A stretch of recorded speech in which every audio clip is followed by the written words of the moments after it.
नमस्ते बच्चों। पिछली कक्षा में आपको विशेषण क्या है, विशेषण के कितने भेद होते हैं, ये सभी बताया जा चुका है विस्तार से। इसलिए आप इसको कहीं भूल न जाएं। इसको मद्देनज़र रखते हुए आज पुनः विशेषण का कुछ संक्षिप्त रूप आपको दिया जा रहा है, जिसे आप याद कीजिएगा। देखिए, पहला पॉइंट है, संज्ञा या सर्वनाम की विशेषता बताने वाले शब्द विशेषण होते हैं। दूसरा पॉइंट है, जिन शब्दों की विशेषता बताई जाए वे विशेष्य कहलाते हैं। 3 में है, विशेषण के 4 भेद होते हैं: गुणवाचक, परिमाणवाचक, संख्यावाचक व सार्वनामिक विशेषण।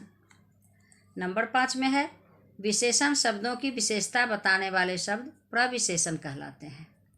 नंबर 5, विशेषणों की 3 अवस्थाएं हैं: मूलावस्था, उत्तरावस्था तथा उत्तमावस्था।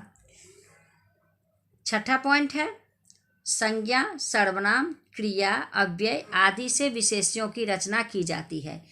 यानी विशेषणों की रचना का आधार क्या है? संज्ञा, सर्वनाम, क्रिया और अव्यय। तो आप संक्षेप रूप में विशेषण की जानकारी ले चुके हैं।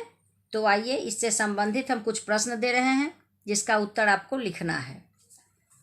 पहला प्रश्न है, कच्ची पेंसिल जल्दी टूट जाती है। इसमें आपको विशेषण और विशेष से छांट कर लिखना है। उसी तरह से क, ख, ग, घ, अंग और च तक यह प्रश्न है। सभी पंक्तियों में से आपको विशेषण और विशेष छांट करके लिखना है। आइए अब बात करते हैं प्रश्न नंबर 2 की।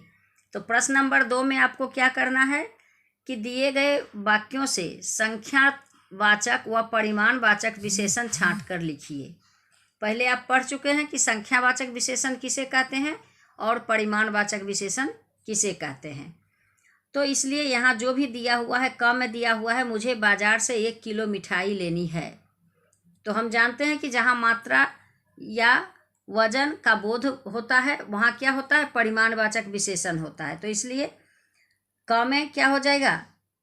वजन हो रहा है, 1 किलो बताया जा रहा है, उसकी मात्रा बताई जा रही है, तो यह हो गया परिमाणवाचक विशेषण। और जहाँ गिनती की बोध होती है वहाँ संख्यावाचक होता है। तो इसलिए इस तरह से आप इसको समझते जाइएगा और लिखते जाइएगा। ख में देखिए है, आधा किलो सब्जी से हमारा कुछ नहीं बनता। इसी तरह से आपको ध्यान देना है कि कौन संख्यात्मक है और कौन परिमाणवाचक है। अब आइए बात करते हैं प्रश्न नंबर 3 की। तो यहाँ कुछ प्रश्न दिए गए हैं जिसका उत्तर आपको लिखना है।